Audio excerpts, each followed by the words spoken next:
Жаңы гана катарыбызга кошулган телекөрүүчүлөрүбүзгө дагы бир ирет кутман таң. Ал эми биз бүгүн психология илими тууралуу кененирээк, тереңирээк маек куруу максатында студиябызга атайын адисти чакырганбыз. Анда мен сизге тааныштырып өтөйүн. Смайл эне бала өнүгүү борборунун психолог логопеди Астра Дүйшеева бизде конокто. Саламатсызбы? Саламатсызбы? Кош келдиңиз. Рахмат. Бүгүн дал ушул психология темасынын алкагында кененирээк маек куруу максатында сизди чакырып отурабыз. Анда бул ушунчалык чоң бир илим, ошонун ичине кирип, азын-аулак болсо дагы бир аз маалымат алып берүү аракетибизди баштайлы. Анда бүгүнкү күндө баягы маалымат ушунчалык көп, глобалдашуу заманы, интернет заманы, анын ичине маалыматты иргеп өзүңө пайдалуусун, керектүүсүн, керек эмесин алуу дагы бир аз кыйынга туруп калган мезгили. Анан адамдардын баардыгы эле баягы коуч издеп калган мезгили, анан мындан улам мындай суроо пайда болуп атат. Бүгүнкү күндө ошо психологторго адамдардын суроо талабы арттыбы? Бул жааты кандай болууда? Биринчиден, психология илими бул адамдын жан дүйнөсүн, ички дүйнөнү, ички абалды изилдеген илим да. Анан психологдор менен коучтардын айырмасы эмне? Биринчиден ошол жөнүндө айта кетейин. Коуч бул адамга жол көрсөтөт, өнүгүүсүндө, кандайдыр максатка жетүүдө жол көрсөткөн бир мотиватор сыяктуу дагы ушундай жол алып барат.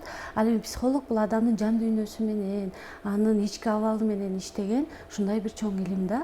Анан баардык психологдор коуч боло алат, бирок баардык коучтор психолог боло албайт да. Биринчи ушул жөнүндө адамдарда баягы маалымат болсо, туура маалымат болсо, ооба.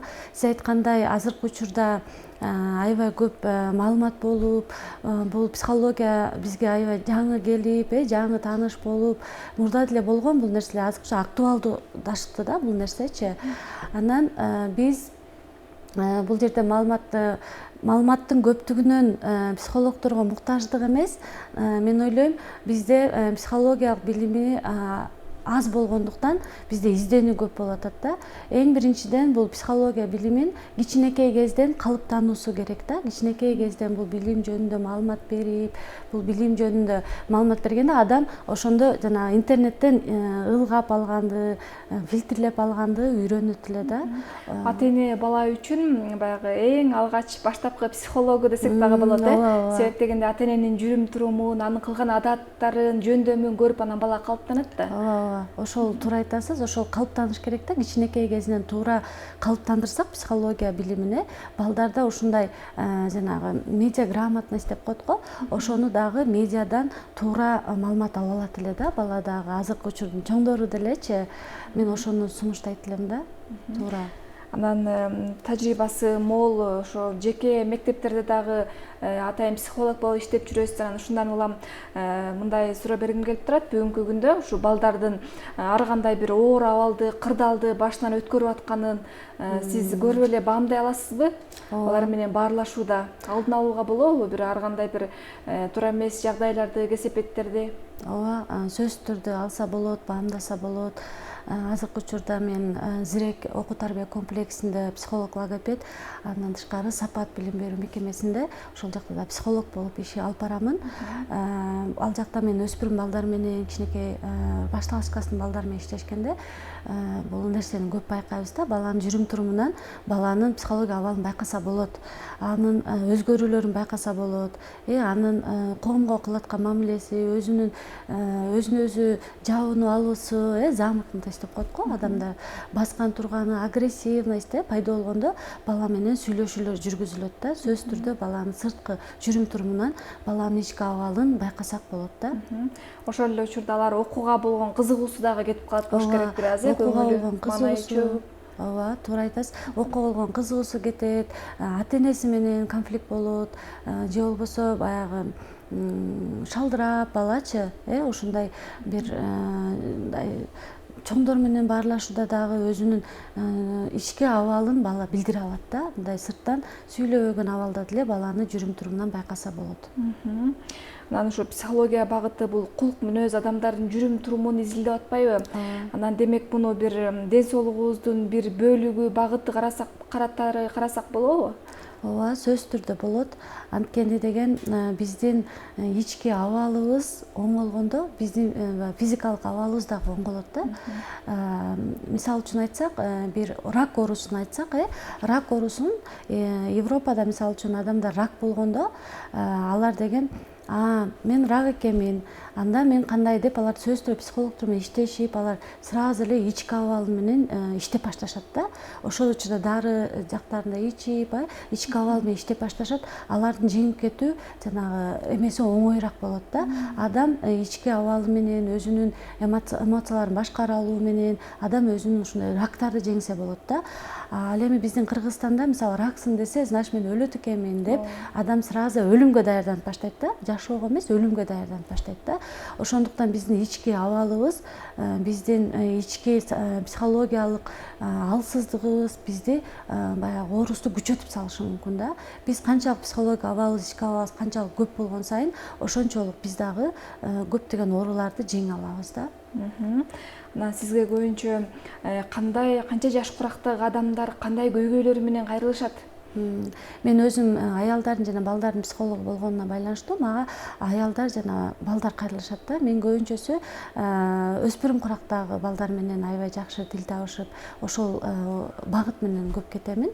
Өспүрүм балдар көп кайрылышат, жанакы өткөл курактагы өздөрүнүн көйгөйлөрү боюнча, ошол учурдагы кризистер деп коет, ошол кризистер боюнча көп кайрылышат мага. Андан келиндер, аял заты да кайрылат. Бул бизде өтө актуалдуу болуп аткан кайнене келин маселеси, жолдошу менен болгон маселеси, же болбосо адамдын өзү менен болгон төрөттөн кийинки депрессия, ошол эле төрөттөн кийинки абалдары, баягы мамилелеринде, жолдошу менен мамиле же адамдын өзүнүн деле ички абалында туруксуздук болуп аткан боюнча дагы көп кайрылышат мага. Анан алардын жыйынтыгын көрүп кайра сиз анализдейсиз да. Анан кубанып каласызбы? Мен ушундай жардам берип атам, коомго жардам тиеп атат, пайдам тиеп атат деген таризде. Ооба, сөз кубанасың. Ошол күндө бактылуу болуп, адамдар мындай сага кайтарганда, мен ушундай абалга жеттим деген баягы жыйынтыкты көргөндө сөзсүз түрдө кубанасың. Адамдын ички эмесинде бар да биздин адамга жакшылык кылуу, ошондон бактылуулук болуу, бул адамдын ички дүйнөсүндө жайгашкан бир код да, ар бир адамдын. Анан өспүрүмдөрдүн психологиясынын жабыркашына көбүнчө эмне алып келет? Бул баягы үй бүлөдөгү ата энесинин ортосунда болгон жаңжалбы, же болбосо коомдогу болуп жаткан ар кандай көрүнүштөрбү? Эмнеден улам кичинекей балдар көбүнчө ушундай психологиялык бир жагдайларга туш болот? Азыркы учурда биздин жаштарыбыздын статистиканы алып баягы сурамжылоо деп коет го, сурамжылоо кылганда Кыргызстанда жаштардын көбү Европага кетүүнү каалашкан экен да. Анткени азыркы балдарда максат жок да. Азыркы балдардын максаты жок. Анан алар дүйнөнү интернет аркылуу таанып аткан үчүн дүйнөнү баягы европаларга аябай жомоктогудай көргөн үчүн максаты жок эле ошол жака кеткилери келе берет да. Бул интернеттин таасири мындай болуп атат да. Коомдун таасири көппү, же болбосо ата эненин таасири көппү деп айтканда, албетте ата эненин да таасири бар. Бирок мен ойлоп атам да, азыркы учурда балдар коомдо жашап атат. Коомдун таасиринде атат. Дегенде интернетте отурат да, интернет бул сырткы дүйнө да, сырткы дүйнөдөн. Анткени үйдө эле отуруп атат бала, ооба, бирок эмнеде отуруп атат? Дүйнөдө отуруп атат да, бүткүл дүйнөнү көрүп атат да балачы. Ошондон таасирленип атат. Ар кандай мисалы кумирлери бар, мисалы үчүн сөгүнгөн белгилүү кишилерди кумир кылышат. Сөгүнүү бул нормалдуу нерселер. Сөгүнүп деле адам ийгиликке жетсе болот экен деген туура эмес таасирлерден, мисалы үчүн азыркы жаштар аябай сөгүнүүгө даяр экенин көрдүм да. Мындай алар үчүн нормалдуу нерсе экен да. Анткени муну интернеттерден көрүп атышат да. Интернеттин таасири ата энеге караганда дагы көбүрөөк дагы болуп атат. Бирок ошол учурда ата эненин дагы таасири албетте бар. Анан толук кандуу кадимки эле сонун тарбия көргөн үй бүлөлөрдүн балдары деле айрым учурларда бир туура эмес кадамдарга барып койгонун көрөбүз да. Анан коомчулукта болсо көбүнчө бир ата энесинин мээриминен жетпей калган, бир жакыр жашаган үй бүлөнүн балдары бир аз психологиялык жактан жабыркайт деп кабыл алышат да. Чындыгында кандай балдар психологиялык жабыркоого көбүнчө дуушар болот?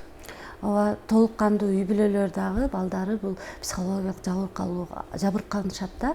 Анткени бир мисалды айтайын. Мисалы Турцияда бир миллионер болгон да, анын баласы болуп, анан баласы 8-этаждан өзүн таштап ийген да, толук кандуу жашаган. Анан атасы отуруп ыйлаган экен да, баламды мен өзүм өлтүрдүм депчи. Анткени баардык каалоолорун жок деген сөздү эч качан укпай чоңойгон экен балачы. Ар бир каалоосу аткарылган экен да. Анан бир күнү ошо чоңоюп, баягы турмуш куруу үчүн бир кызга сунуш кылганда, ал жок деп салганда, өмүрүндө биринчи жолу жок деген ситуацияга туура келгенде, бала өзүн таштап ийген экен да. Көрдүңүздөрбү? Ошон үчүн ал толук кандуу өскөн, мээрим көргөн, акчасын материалдык жактан камсыздалган. Бирок көрдүңүзбү, ички баягы психологиялык абалы эмне болгон? Балага таасир тийгизген. Мисалы үчүн, эмне үчүн жанакы бала ушул жолго барды деп изилдегенде, бизде акыл, анан сезим бар да. Эки нерсе бар да. Акыл менен сезим дал келбегенде адам ушундай жолдорго барат да. Мисалы үчүн, акыл менен адам дайыма акыл менен эле кыла берсе, өтө акылдуу болсо, ал дагы баягы суицидке барат да. Өтө акылдуу болсо дагы, акыл менен калчап койгондочу, кээде сезимтал адамдар дагы суицидке барат. Баягы сезимдерине оор тийип, катуу тийгенде дагы ал эмнеге барат экен? Суицидке барып кетиши мүмкүн да. Ошондуктан акыл менен сезимди тең мындай тең салмакта кармап, экөөнү тең дагы акылга салыш керек. Азыр мен буну өлтүрсөм же мен өлсөм мындай болом. Анын аркасында сезимдерин дагы өлчөгөндү да үйрөнүш керек да. Ошого акыл менен сезим баам келбей аткан үчүн азыркы учурда же балдарыбыз өтө акылдуу, же балдарыбыз өтө сезимтал болуп атат да. Ошол нерсенин ортосун таап бергенди үйрөтүшүбүз керекпиз да. Албетте толук кандуу үй бүлөлөрдүн балдары дагы ар кандай сезимдерден жабыркап калып, бул баягы кандай психология абалы бузулушу мүмкүн. Демек, баягы бүгүнкү күндө адамдар акыл менен калчаш керек деп коет, айрымдары сезимге баш ийиш керек, көрсө экөөнү тең баягы бирдей калыпта, тең салмакта кармап чечим чыгарыш керек экен. Айрым учурда акыл менен, айрым учурда сезим менен дегенсиңер, экөөнү тең эсептеп коюш керек да. Бирөө менен кыла берсең, сен мисалы адам акыл менен чечим чыгара берсе, акыл менен немете берсе, адам ташбор болуп кетиши мүмкүн да. Только акылды иштете берсе, адам ташбор, эгоистке алып барышы мүмкүн. Эгер дайыма сезим менен алып берсе, ал адам эрксиз, анан алсыз болуп калышы мүмкүн да. Сонун түшүндүрмө болду. Анан айтсаңыз, ушу психология предметин мектеп программасына киргизүүнү сунуштайт белеңиз, себеп дегенде бүгүнкү күндө баягы атайын мектептерде психологдор иш алып барбайт да. Баягы жеке менчик мектептерде эле болбосо, ошол туурасында айтып берсеңиз. Ооба, мен ар кандай бир көйгөйлөрдү чечүүнүн алдын алат беле? Ооба, алат эле. Мен өзүм мектептерде иштеп атканым үчүн бунун баягы натыйжаларын, пайдаларын көп эле көрүп атабыз да. Көп нерсенин алдын алынып атат. Анан кийин мен сунуштайт элем. Анткени ар бир мектепке эмес, ар бир жаранга психолог керек деп сунуштайт элем да. Биз психолог дегенде биздин кыргыз элинде түшүнүгү мени психологиялык псих белем деген түшүнүк болуп калат да. Психиатр менен психологдун айырмасы бар да. Анан мектептерге эмне үчүн зарылдыгы бар? Биз жана башында айтып кетпедимби? Кичинекей кезден психологиялык билимдин жоктугунан бала деген туура маалыматты кантип, кайсыл инсандан, кимден, кайсыл жактан алышын билбегендиктен адашуулар болуп атат депчи. Кичинекей кезинен калыптандырыш керек бул нерсеничи, психологиялык билимди. Анан муну да баса белгилегим келет. Теориялык эмес бул предметтечи, көбүнчө практикалык болсо аябай жакшы болот эле. Мисалы үчүн, стресс абалдан биз кантип чыгабыз, деп балдарга мындай практикалык кылып үйрөтүү да, психологдор иштесе. Мисалы үчүн, кыйын учурга келгенде сен эмне кылып кантип чыгып кетесиң, сен өзүңдү 5 мүнөттүн ичинде кантип бактылуу кыла аласың деген сыяктуу практикалык жүздө болсо. Анан баягы теориялык болгондо бизде көп сиңбей калышы мүмкүн да. Баягы зататошта айт деген сыяктуу жаттатпастан буну отуруп алып, балдар менен эркин форматта практикалык жүздө психологиялык билими предмет кирсе сонун болмок эле. Баягы биз университеттен деле жогорку билим алганда ал жактан жалаң эле теорияны окуйбуз да, көбүнчө мындай болгон теория жүзүндө ошол себептен дагы көбүрөөк мындай түшүнүксүз бойдон калып кетет болуш керек да психология илими. Ооба. Мен ошон үчүн практикалык болсо деп сунуштайт элем.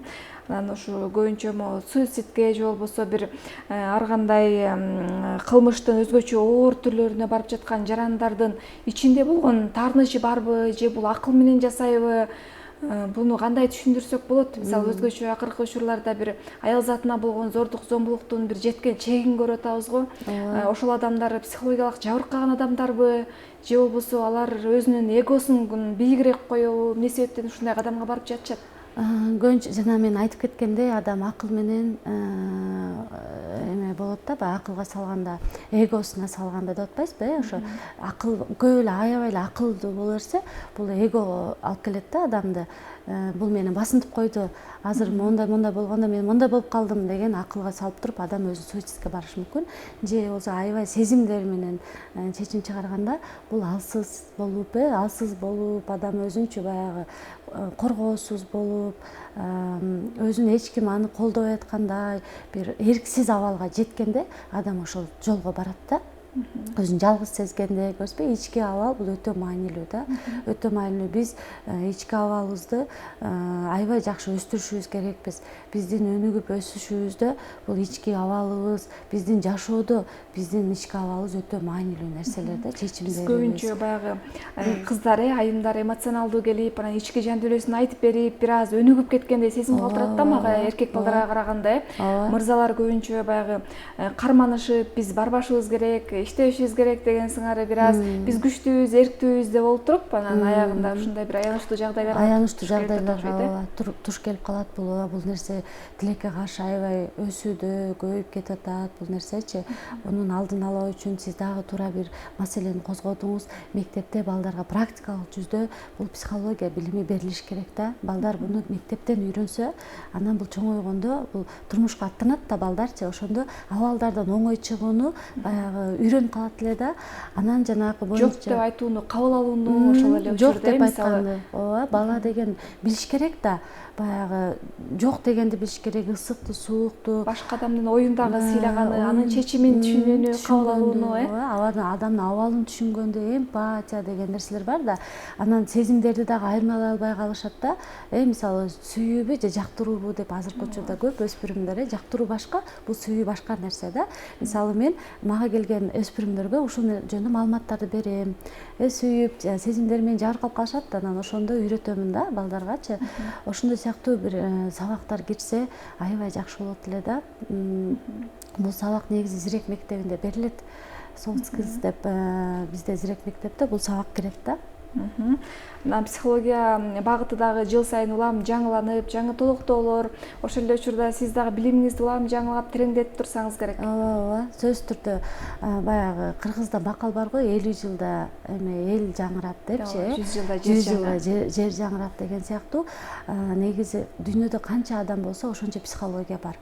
Бул психологиянын бир калыбы жок да, негизи ар бир адам индивидуалдуу да. Мисалы экөөбүздүн психологиябыз бири-бирибизге окшошпойт да. Ошон үчүн психология жаатында жүргөн адистер, бул сөз күндө окуп, дайыма изилдөөнүн ичинде жүрүш керек. Анткени сенин 20 жылдык билимиң менен сен канча жылдык адамдарды башкара жардам бере албайсың да. Ар бир адам, ар бир эмеге биз изилденишибиз керек, биз бул жаңыланыш керек, сөзсүз түрдө жаңыланыш керек. Бүгүнкү күндө баягы психологторго канча деле маани бербей, аларга барбай эле коюш керек, өзүңдүн акылың өзүңдө деген сыңары бир кептерди угуп келебиз го. Жанагы психологторду астрологдор сыяктуу кабыл алып, негизинде андай эмес да. Бул эч кандай бир каршылык келбейт, Ооба, эч кандай бунун зыяны жок деп ойлойм. Баягы эч кандай зыяны жок да. Адам деген ички дүйнөсүн сен жеке өзүң билбей калышы мүмкүн. Баягы сөзсүз түрдө сен бирөөдөн кеңеш сурайсың да. Биз адамдар бири-бирибизден үйрөнөбүз да бир нерсеничи. Ошон үчүн бул ар бир нерсени баягы кыргыздарда бар го, баягы эмени кессе дагы касапчы кессин деген сыяктуу. Сууну сиңген жерге куй, сөздү уккан жерге куй, туура кайра маалымат бере алган адамга айт деген сыяктуучу. Анан ар бир нерсени өзүнүн баягы билген адисине кайрылуу батыраак жол табылат да, батыраак сенин маселең чечилет. Мисалы үчүн эмне үчүн психологторго кайрылыш керек? Баягы оору сыяктуу да, ооруну канчалык кичинекей кезинен башталып атканда эртерээк барсаң, эртерээк айыгасың. Ошондой эле биз ички абалыбыз дагы канчалык баягы жаңы башталганда эртерээк адистерге кайрылсак, сен ички абалың эртерээк абалына келет да. Анан дагы бир нерсени айтып кетсем, мисалы үчүн биздин психология билими бул жанагы ийгиликке жеткен дүйнөдөгү белгилүү инсандар бар, аябай ийгиликке жеткен, бир калыпта өзүнүн ийгилигин алып кетип аткан инсандар бар. Анан дагы бир ийгиликтүү инсандар бар, ийгиликке жетет, жеткенден кийин ал кайра суицид кылат өзүн, мисалы үчүн, же болбосо наркотик колдонуп ушундай артка кайра кеткен белгилүү атактуулар дагы бар да. Бунун себеби эмне деп изилдегенде, адам ийгиликке кетип аткан жолдо мисалы үчүн ийгиликке жеткен адамдардын психологдору бар да. Мисалы үчүн бир мисалды айталы, Месси бар. Месси белгилүү бир футболист. Бул дайыма баягы таймашка чыгуундан мурун 1 саат психологу терапия берет экен да агачы. Анткени эмоцияларын башкарганды үйрөтөт экен. Сен жинденбе, стресс болбо, сен баягы ал ошондой Роналдо деле ошондой экен да. Көрдүңөрбү, психологдор аны сопровождать деп коет го, сопровождать этет экен да. Мен ушуну укканда аябай мен ийгиликтин дагы бир ачкычы, ички абал көрдүңүзбү? Биз ички абалыбыз канчалык туруктуу болсо, ошончолук биз батыраак ийгиликке жетебиз да. Ички абалыбыздын канчалык дени сак болсо, ошончолук ийгилик жаратуу мүмкүнчүлүгү жогору турбайбы? Мүмкүнчүлүк жогору. Анан Месси ошентип чыккан үчүн ал дүйнөдө жана эң аз кызыл жана карточка деп коет го, кызыл картасын алган футболисттерге кирет экен да. Ал ошондой бир өзүнүн айткан экен да, менин эмне үчүн ушундай кызыл карточка аз аласың дегенде, мен дайыма психолог менен иштеп чыгамын. Анткени мен эмоцияларымды эмне кыла алам, башкара аламын. Ошончолук атактуулукка жеткен эмоциясын башкарууда кыйынга турса керек. Биз эмоцияны башка атактуулукка жеткенде дагы сен эмоцияңды, өзүңдүн ички абалыңды, сүйүнүчүңдү сен башкара алышың керексиң да. Мисалы үчүн кризис болот да адамдачы. Кризис дайыма болот адамда. Дайыма сүйүнүштө деле адамда кризис болот. Сүйүнгөндө адам банагы толкунданып кетип, өзүнүн эмоциясын башкара албай калышы мүмкүн. Адам катуу сүйүнгөндө каза болуп деле калышы мүмкүн. Мисалы үчүнчү бизде кризистер бар ошондой. Стресс абал болгондо ар бир учурда бул психолог билими сен үчүн, өзүң үчүн дагы ички жан дүйнөң үчүн, ийгилик үчүн, жашоо үчүн бул керектүү нерсе да. Эң сонун түшүндүрмө болду. Жыйынтыктоочу бир суроо узатайын, ошо менен эфирибизди жыйынтыктайлы. Анан сизге бардыгы келип эле кайгы муңун, арзы муңун айтат, анын баарын уга бериш, мисалы, биз жөнөкөй адамдар, психолог эмес адамдар, бир адам келип эле кайгы муңун айтып койсо, бир күн кечке кайгырып ошону ойлонуп калышыбыз мүмкүн да. Анан сизде дагы ушундай сезимдер жашабайбы? Кантип чыгасыз ошол абалдан? Ооба, биз деле адамбыз да, биздин сезимдерибиз бар. Албетте биз дагы ал адамды сен түшүнүп, ал адамды сен анализ кылыш үчүн албетте сен адамдын жан дүйнөсүнө киресиң, аны сен түшүнөсүң, эмпатия кыласың, аны баягы анын ордуна өзүңдү коюп көрөсүң. Бунун баары сен аркылуу мындай эме болот да, ал менен журулушасың да. Анан албетте кээде таасирленип каласың, таасирленесиң, бирок биз психологдор таасирленип бул нерсени көпкө чейин алып жүрүп жан дүйнөң жабыркап андай болбойт. Биз ал нерсени кайра иштеп чыгарууну билебиз да. Ошон үчүн биз сразу иштеп чыгып коебуз. Таасирленесиң, бирок кайра аны иштеп чыгарып коебуз да. Иштеп чыгуу жолдорун билгенибиз үчүн биз үчүн бул нерсе оңоюраак. Жолун таап берип коюп, анан өзүңүз да жеңилдеп каласыз. Ооба, өзүм да жеңилдеп калам. Жакшы. Анда сизге эркин микрофон болсун, жалпы биздин телекөрүүчүлөрүбүзгө жакшы бир өзүңүздүн каалоо тилегиңизди айтып өтсөңүз болот. Же сунуш пикириңизди. Рахмат. Биринчиден бул жака чакырганыңыздар үчүн рахмат. Ишиңиздерге ийгилик. Жалпы кыргыз элибизге ар бир үй бүлөдө тынчтык, ар бир балабыздын ичинде, жан дүйнөсүндө да тынчтык орносун демекчимин. Кыргызстаныбыз тынч болсун. Ушундай жаман суицид, өзүн баштап өтүү, бир жерден таштоо, ушундай бир эмелер аз болсун, балдарыбыздын келечеги кем болсун, күчтүү, ийгиликке жеткен биздин Кыргызстандын атын ушундай бир жакшы нерселер менен Кыргызстанды тааныткан балдарыбыз өсүп өнүксүн. Ошол сиздерге да ишиңиздерге ийгилик. Чоң рахмат. Сиз дагы адамдардын жан дүйнөсү жабыркаган ошол эле өспүрүмдөр болобу, адамдар болобу, алардын көйгөйүн чечип берүүгө, жеңилдетүүгө салымыңызды кошуп жүрө бериңиз. Терең ыраазычылык билдиребиз. Ал эми бизде конокто Смайл эне бала өнүгүү борборунун психолог логопеди Астра Дүйшеева конокто болду. Эгерде сизде дагы кандайдыр бир маселеңиз болсо, көйгөйүңүз болсо, чечүү жолдорун издеп жаткан болсоңуз, анда биздин адиске дагы кайрылсаңыздар болот. Ал эми биз сизге ыраазычылык билдиребиз дагы. Алдыңкы мүнөттөрдө дүйнөлүк бестселлерге айланган, эң көп адамдар жакшы көрүп окуган мыкты бир психологиялык китептери бар Дейл Карнеги тууралуу кененирээк кийинки түрмөктө айтып беребиз.